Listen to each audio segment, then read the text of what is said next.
Full of energy at 8:15. Let's talk to the man, Harold the H. Peacock. He is a historian, Ipswich historian. He's going to tell us about the Ipswich world record-setting aviator from the 1930s. And there's a tragic story that's involved in this man, and guarantee it's never been heard before. Harold, take it over. Yeah, good morning, Danny. Yeah, it's a very sad, tragic end, and it's all been forgotten, but not today, thanks to you, because I want to tell you, in 1936, Ipswich's Edward Elmsley Ernest Willoughby Brown set a world record for the longest name, but also for flying between England and Australia. Wow. But today, he's largely unknown. This was just 6 months after the world mourned the death of the famous aviation pioneer Sir Charles Kingston Smith. He set the record for flying from England to Australia. Right. But in November 1935, you remember, he disappeared after taking off from India. Can I tell you a quick story about him? Absolutely. He was 12 years of age and he drowned on the beach at Bondi, and the lifesavers who'd just been going a little while pulled him out and resuscitated him. Now, there's a story for you. Well, there's so many stories around Sir Charles Kingston Smith, both young and old, but his life ended in tragedy. And it was in the wake of that tragedy that Ipswich's Teddy Brown set off from Archerfield on the 1st of April 1936. Wow. Now, his world record-setting trip was tracked by the media, with photos being taken and published all along the way. And when Teddy was in Darwin, because of the heat, it was reported that his flying suit curiously included a blue silk singlet. Right. Now, Teddy's father was one of Ipswich's most respected doctors and businessmen. His name was Dr. Edward Elmsley Brown. He served in the Australian Army in the First World War and was in charge of hospitals in Palestine and France. Dr. Brown founded the Oakdale Private Hospital on Milford Street here in Ipswich.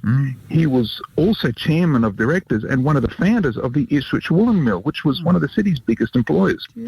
Now, young Teddy lived in the family home at 5 Brisbane Street here in Ipswich before going on his record-setting trip to England. And once he got to England, Teddy continued flying to Scotland and all around Europe.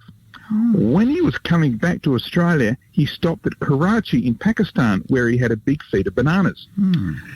Now, just like how Kingsford Smith's last flight ended in tragedy after leaving the subcontinent, so too did Teddy's. You see, his record trip took him around the world in 90 days and covered 27,000 miles. But he wasn't his usual healthy, happy self when he got back to Archerfield. That's because those bananas in Karachi severely upset his stomach, and he was rushed back to Australia. He had constant medical attention throughout the flight, and specialists from Brisbane came to Ipswich in a desperate attempt to save his life. Now, Teddy Brown was Ipswich's only aviation pioneering hero, and he passed away from banana poisoning on the 12th of June 1936 at his home on Brisbane Street. Banana poisoning. It's a tragic way to go, Danny. He's going down with a banana. But he was historic. You see, today his home is the Queensland CWA hostel, and it's heritage listed. But its link to Australia's aviation history is long forgotten. Wow, mate, seriously, Damien, these stories, the council should be covering this stuff. They should be, yep. Ipswich City Council should be covering and using you as a historian. I bet you they don't know that the CWA house. I'm sure they don't. In fact, there's more I've got to tell you, Danny, that people don't know about.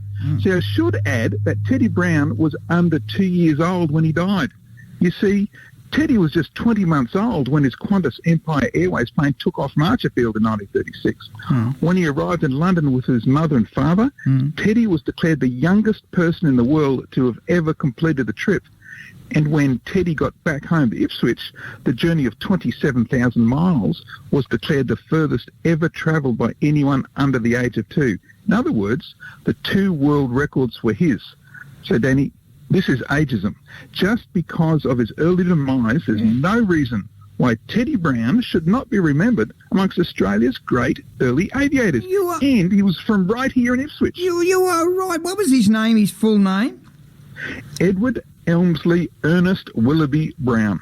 Wow, never to be forgotten. He was never out of church when he was a kid. They was in there doing christening him, baptising him. confirmation and something else. I don't know what the other names are, but how's that? Mate, what a great story. And where are you going to put that down? That's going to be on historyouthere.com first thing in the morning, and I'll have a photo of Teddy actually on the Qantas plane on the way to London. Photos of his father and of the building. There's so much history there, early aviation pioneering history right here in Ipswich, and no one remembers it. Come on, where is the mayor? Come on, Ipswich. Where's Paul down in the gully with Paul Tully? Come on, mate. This is really good stuff. You have your ears tuned to historyouthere.com with Harold the H. Peacock on West Bremer Radio at 8:20.